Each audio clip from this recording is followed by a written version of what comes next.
Senhores telespectadores, vamos hoje falar da Revolução de 1383-1385. Eu dei um título intencional ao programa. Chamei-lhe A Grande Revolução, porque de facto é a maior mudança política ao longo da história nacional. A comparar com essa revolução, o resto são jogos de títeres, tira-te de lá, quem manda sou eu. Esta é uma revolução profunda que alterou o destino do país. E é disso que vamos falar.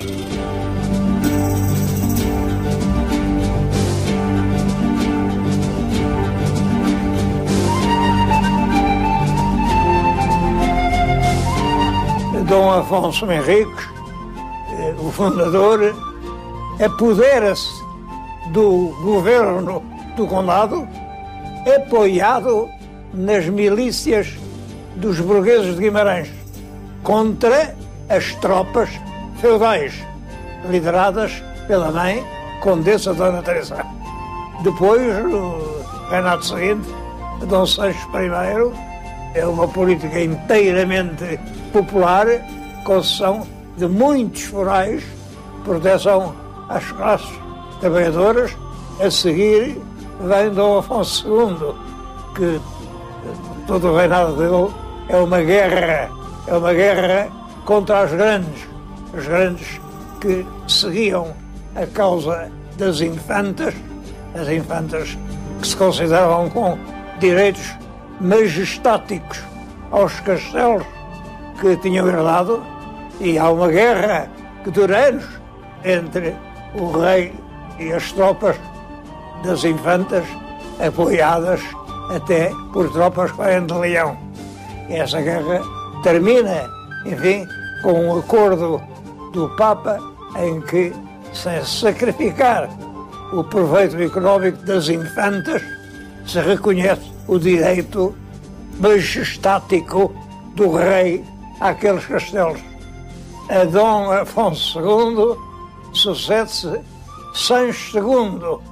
Ele sucede no trono ainda muito novo, à puerícia, diz a crónica. Era uma criança. E a verdade é que largou os instrumentos do poder. Quem volta a mandar são os grandes. No país instala-se um clima de violência, de insegurança, de guerra civil, de guerras privadas, até entre grandes senhores, com muitas vítimas, e isto leva os bispos e os conselhos a pedir ao Papa que mande um homem que saiba governar o país, porque isto está realmente uma grande confusão. O Papa Inocêncio IV, depois do poder Sancho II, e substituiu por um irmão, futuro Dom Afonso III, o bolonhês, que vive em França, é conde de Bolonha, por casamento com a condessa. Bolonha é uma cidade muito importante, uma cidade que faz o comércio com a Inglaterra, e esse conde vem para Portugal, tem todos os conselhos a favor dele, contra as tropas de reais que acabam por ser batidas, e Dom Sancho desaparece, vai para Castela, perde o seu rastro. A política de Dom Afonso III é de apoio às classes populares. É esse rei quem pela primeira vez chama o povo às cortes.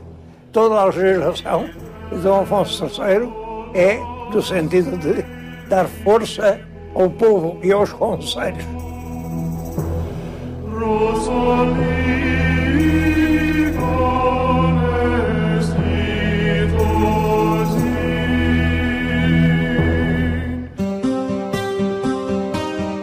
O reinado seguinte, como sabe, é Dom Dinis, segue a mesma linha do pai, de Dom Afonso III. Segue até ao fim do século, porque nessa altura há uma mudança na política real. Eu julgo que isso pode ter ligação com o facto de, nessa altura, ter vindo para Portugal com um poder enorme o conde João Afonso Stella de Menezes, feito conde Barcelos, e que se tornou, enfim, a pessoa que governava em nome do rei. João Afonso Stella de Menezes defendia a causa dos nobres, naturalmente, e isso provocou uma guerra civil liderada pelo herdeiro do trono, futuro Dom Afonso IV, que faz uma guerra que dura anos, que é abaixo do Alentejo e que chega a tomar Coimbra e que termina pelo esmagamento das tropas reais em Santarém, e depois de Dom Afonso IV, Dom Pedro e Dom Fernando, que seguem uma linha hesitante, e é isso que vem a desencadear a Revolução de 83 e 85.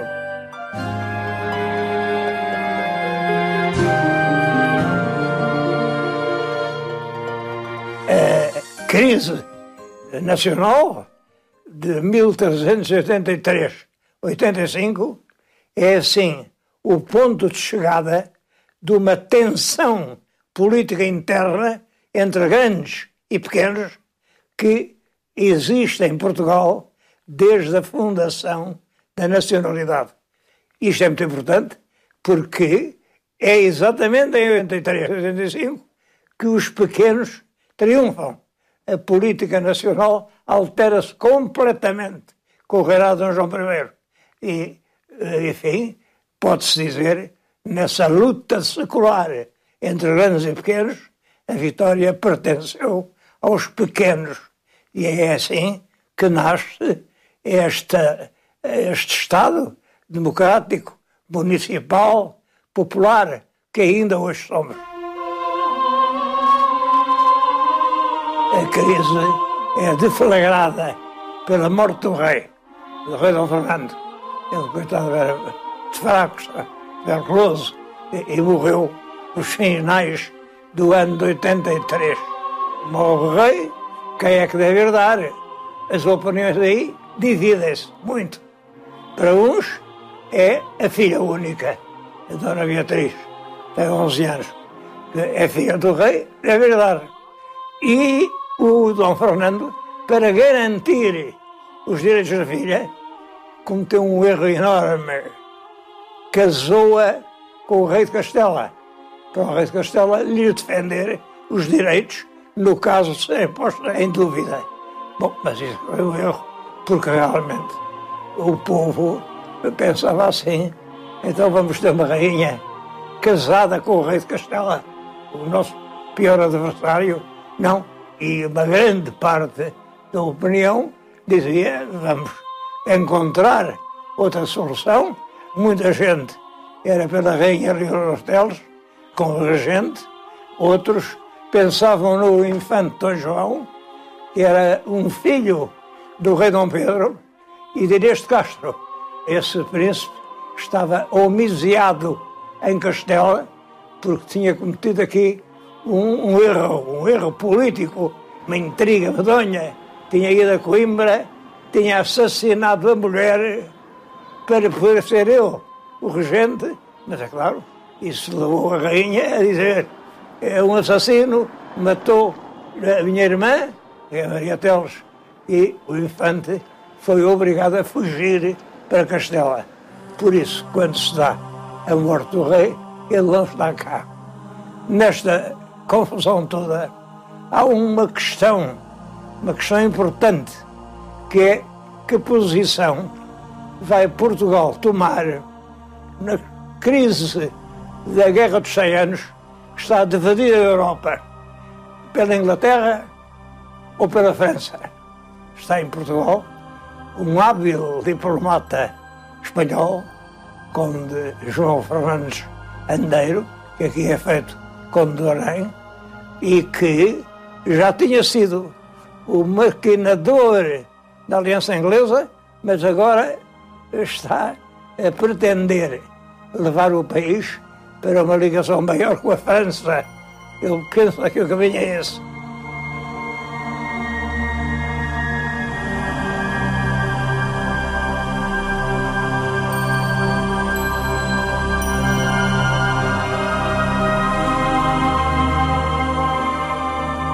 Avelino Orteles, regente, guia-se inteiramente pelas ideias do Andeiro, do Conde Andeiro. Pelo contrário, os grandes burgueses de Lisboa, os mercadores que têm negócios com a Inglaterra, chefiados por Álvaro Paes. Este Álvaro Paes é quem governa o pensamento burguês. Este homem foi, já não é novo, ele foi chanceler-mor dos reis Dom Afonso IV e Dom Pedro I. E é um homem de grande influência. E este homem está contra a política do Andeiro e tem uma ideia. Bom, então, se é o Andeiro que é o culpado, vamos matar o Andeiro.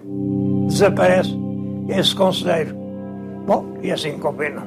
Simplesmente chegar ao Paço Real e matar um grande fidalgo não é fácil. O que é que depois fazem ao assassino? Dão cabo dele, com certeza. Então combinam uma coisa diabólica, que é o seguinte: à hora certa em que o mestre for ao paço para matar o Andeiro, o mestre avisa é que vai matar. Vai ao paço e, a essa hora certa, rapazes, escudeiros, percorrem as ruas de Lisboa a cavalo a dizerem: acudam ao paço, acudam que estão a matar o mestre Davis, estão a matar o nosso querido mestre, acudam todos. Bom, todas as igrejas mandam tocar os sinos, tocar rebate, a cidade alarma-se. O que é que se passa? É a vida do mestre Davis que está em perigo. A multidão corre ao paço. O paço é o paço da parte de São Martinho, que está naqueles edifícios onde durante muitos anos esteve a cadeia de Limoeiro.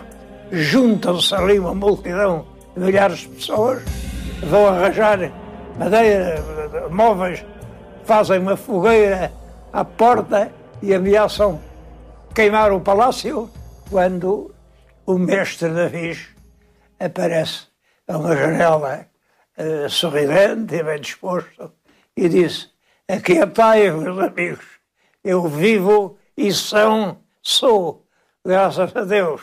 Bom, o mestre Davis sai do palácio acompanhado por aquela multidão que agora vê nele um novo chefe, um chefe com que se não contava.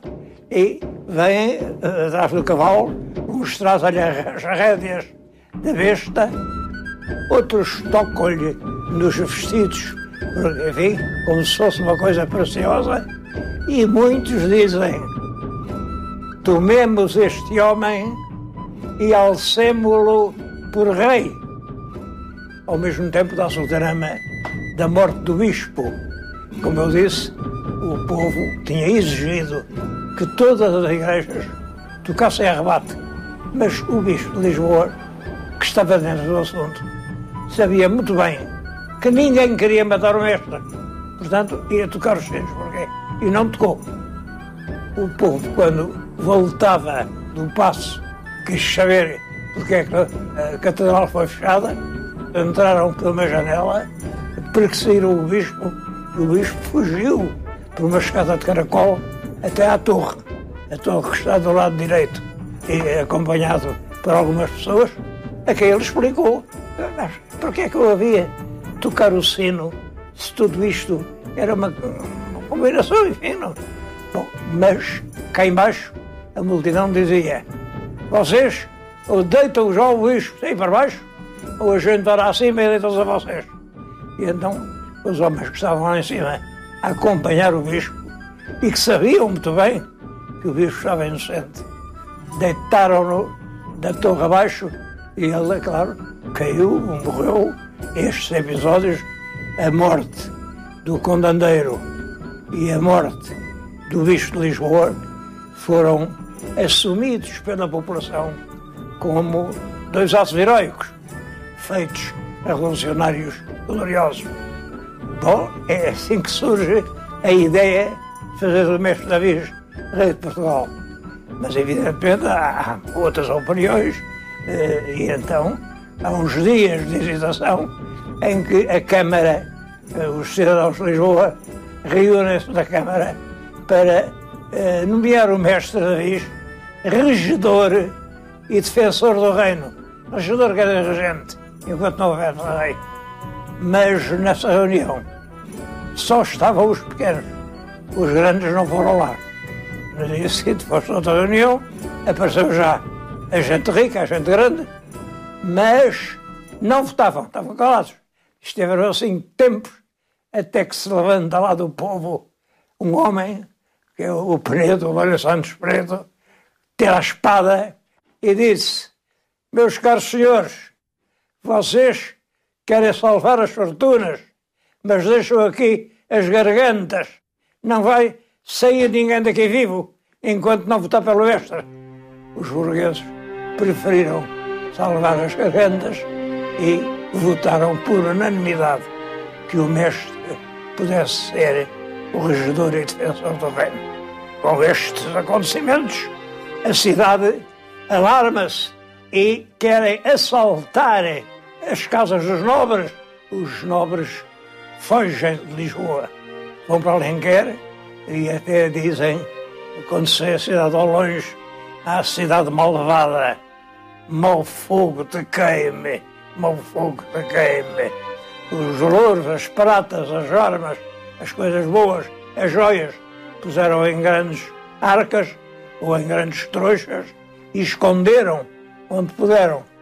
O mestre Davis soube disso e deu ordem para o povo procurar esses tesouros escondidos e ficar com eles. Entretanto, o rei de Castela, perante isto, veio a Portugal para defender os direitos da mulher, que era a rainha, entra pela guarda, vem pôr cerco a Lisboa, cerco por ar, por terra, com uma esquadra. A cidade está meses, passa privações terríveis, fome, sede, peste, doença, mas defende-se com uma defesa dirigida pelo mestre Davis. Bom, e acontece que a peste toca também no acampamento do exército castelhano. Começam a morrer os fidalgos e, a certa altura, a morte está a desfazer o exército. Aí o rei resolve levantar o cerco e vai para Castela para refazer as suas tropas. É uma longa lista de caixões com bandeiras pretas, com as armas fidalgos, porque morreu muita gente aqui sem haver uma batalha. O rei, em Castela, resolve arranjar um exército mais poderoso, dirige-se aos seus aliados franceses e invade de novo Portugal e vem caminho de Lisboa, passando por Aljubarrota. É em Aljubarrota que Nuno Álvares o espera numa cilada, atrai o exército espanhol numa direção que o faz passar por um caminho que está cheio de atiradores. São milhares de homens a atirar sobre o exército invasor e os espanhóis, perante esta situação, pensam, bom, a gente, vamos morrer todos aqui, o melhor é ir embora. E realmente entregam-se, são aprisionados e o rei de Castela, que não tinha vindo na primeira vez, veio depois com o seu exército para salvar os companheiros de armas que são presos. Mas já está a anoitecer. Simplesmente acontece o mesmo. Dos dois lados, atiram tudo sobre ele, a mortandade é grande e ele vai-se embora. Retira para Santarém, que não é longe dali. Até se dá uma coisa que não é muito contada e que eu acho interessante. Os soldados espanhóis, muitos deles vão-se recolher, coitados, dentro de uma igreja, fecham-se na igreja para ficar mais protegidos. O mestre Davis soube disso, estavam lá mais de 1000 combatentes e mandou-lhes levar arcas com pão fresco e barricas com água fria, para eles, ao menos, não terem fome. é um ato de grandeza, completamente diferente da lenda que se inventou da padeira de Aljubarrota. Aqui não há padeira nenhuma, o que há é um ato de magnanimidade que dá uma ideia da personalidade do mestre David. Em 1385, já o mestre é rei de Portugal. Foi eleito por votos nas Cortes de Coimbra. Juntaram-se as Cortes e, por maioria dos votos dos conselhos das vilas e cidades, o mestre é eleito rei. Um rei eleito pelo povo. As medidas do mestre são inteiramente populares. Imaginem que ele entrega o governo de Lisboa a 24 mesteirais, 24 operários, 2 por cada emprego. E essa gente passa a governar Lisboa. É certo que a corte se afasta. A contradição entre grandes e pequenos, que acompanhava a política nacional desde as origens, fica então definitivamente resolvida. Agora a monarquia é a monarquia dos pequenos, e assim foi pelo tempo fora. Com o novo reinado inicia-se uma nova política, o reinado de quase 50 anos, o reinado mais longo da história de Portugal. Chama o rei de boa memória. É ele quem manda construir o Mosteiro da Batalha, para recordação da Batalha de Aljubarrota. É ele quem manda fazer as primeiras ordenações. É um reinado de paz e é ele quem decide a expedição a Ceuta, 1415, para se apoderar de uma praça norte-africana. É assim que começa a expansão de Portugal fora das suas próprias fronteiras. Por isso, eu chamei ao programa a Grande Revolução. É a revolução que põe termo ao domínio dos grandes e entrega realmente o poder político às camadas populares.